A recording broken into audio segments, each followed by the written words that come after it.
As we grow and mature, we change. We become aware and see things differently. I would like to share a little bit of my story with you this morning. I was in my 30s before I started to realise that there was more to life than just living. I had had a fantastic upbringing in a loving, supportive family, albeit with some difficult times. But overall, joy, positivity and love had shaped the person I was. I qualified as a teacher of physical education and began teaching at Driffield School. It was my dream job, and I was able to pursue my sporting interest to the level that I wanted. Life could not have been better. I was asked to be a godmum to my cousin's little girl, Jennifer, and I gladly accepted. It was at the christening that a seed that had probably been planted many years before began to germinate. As most of you will know, godparents are asked about their belief. Do you believe in God? Do you believe in Jesus? And do you believe in the Holy Spirit? I had no problem saying, yes, I believed in God. I could say, yes, I believed in Jesus, but probably could not have given a reason why. But even though I said yes to believing in the Holy Spirit, that was not strictly true. I had no idea how the Holy Spirit was relevant to my life at that time. I had made these promises several years before when I was asked to be godmum to my sister's little girl, also called Jennifer, but somehow this was different. The fact that I had promised something that I didn't understand didn't go away, even to the point where I had to find out about this Holy Spirit for myself. That was the first hurdle to cross.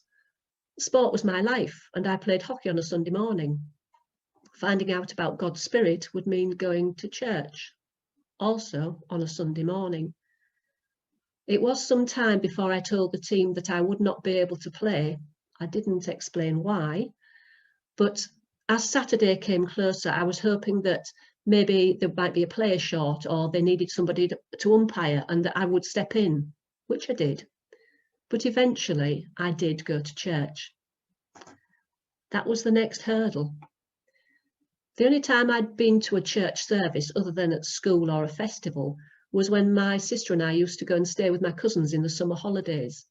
So finding a church was a bit daunting.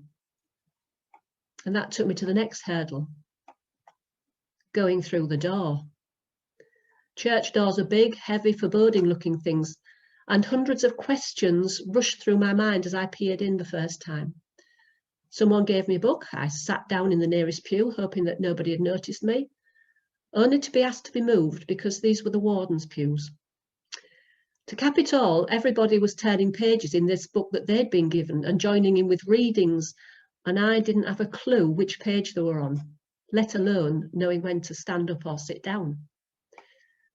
That was the start of my long journey of discovery about God, Jesus, and the Holy Spirit.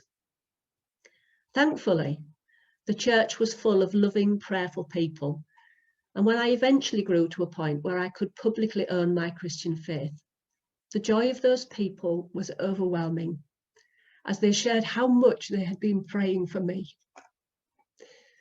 Eventually, I realised that God had called me into his family.